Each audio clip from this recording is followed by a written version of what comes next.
bagel to live.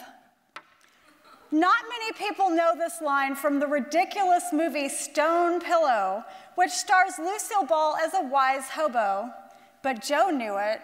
From day one, Joe got all my weird TV and movie references. Both theater majors, Joe and I crossed paths second semester freshman year in Denton. From the start, I felt like I'd always known him. Like a young Paul McCartney, he had black hair, fair skin, classically handsome features, and warm brown eyes framed by full brows. Soon we were meeting up to watch movies and sit up late talking and laughing. He was the funniest person I'd ever met. One weekend, my sister visited me.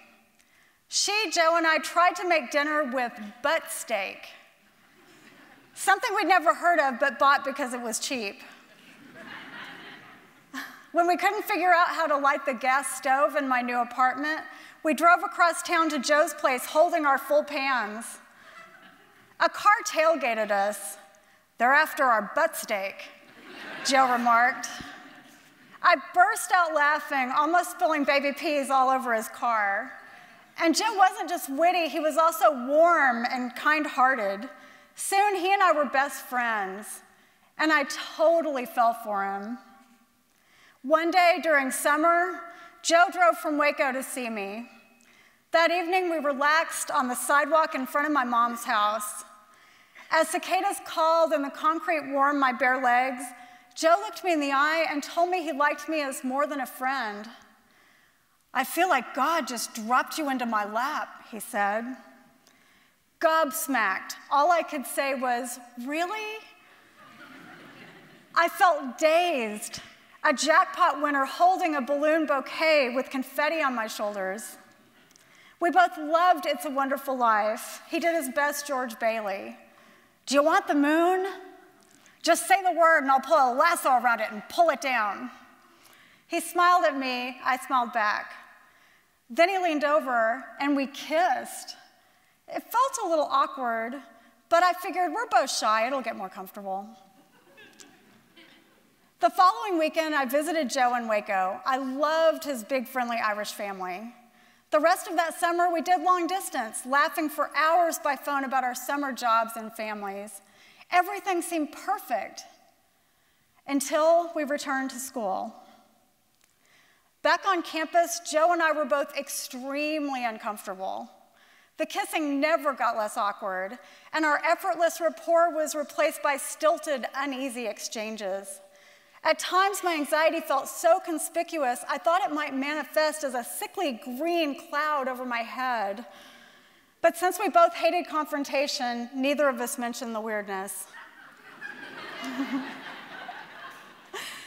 As fall progressed, the distance between us grew. We didn't see each other much. Phone calls were brief. I felt the breakup coming. As I got ready for a Halloween party I was throwing, my apprehensive face clashed with my cheery costume, a pink truck stop waitress uniform with a hanky in the front pocket and a name tag, Verna. A typical theater department party ensued, loud singing, British accents, etc. Joe showed up as Sherlock Holmes. We hardly interacted. At one point, Marilyn Monroe sang, "Happy birthday, Mr. President," for the third time to a pirate while Tony the Tiger looked on. On edge, I went outside to smoke, which felt appropriately angsty.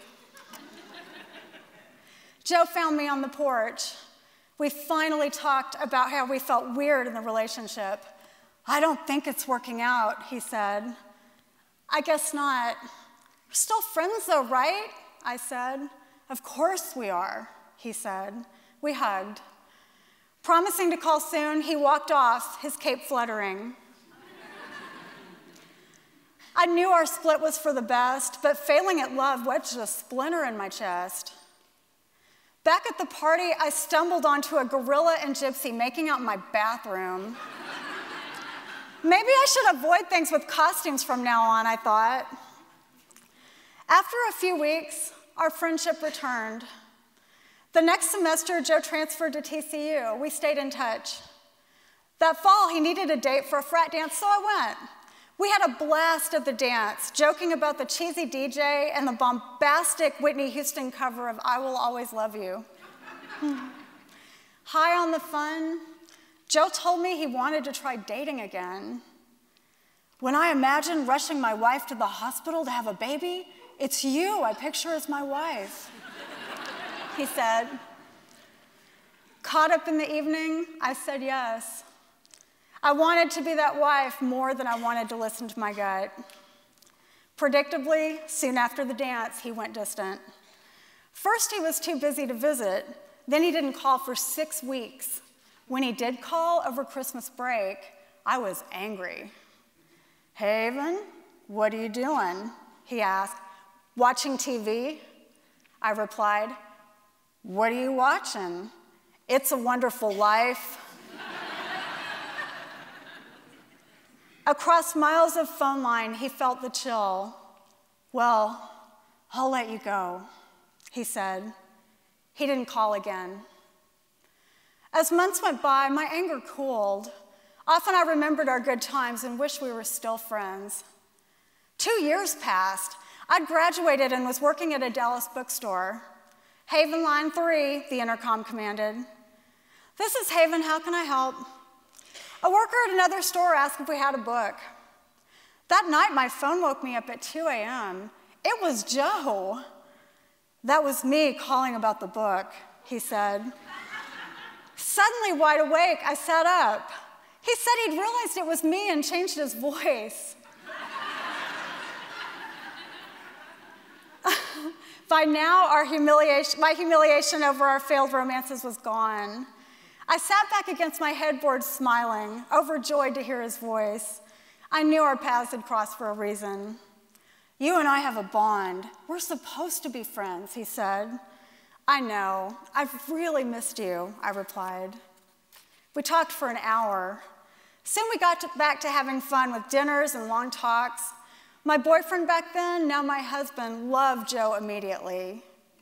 And one night, Joe told me he was dating someone. He's a nice guy, he said.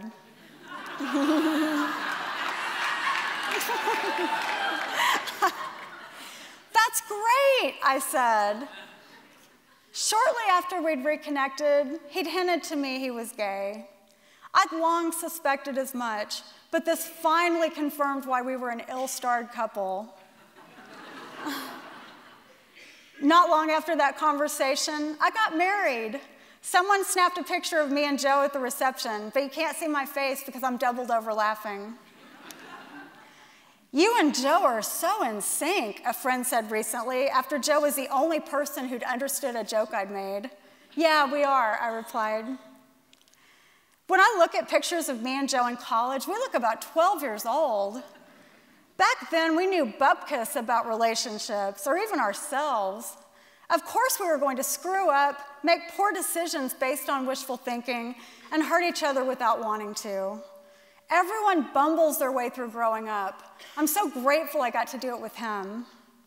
If I could, I'd go back in time and talk to my young self brooding in a truck stop waitress uniform. Don't worry, it doesn't look like it now, but this is going to turn out great. You and Joe are going to be best friends for life. Also, put that cigarette out. You look ridiculous.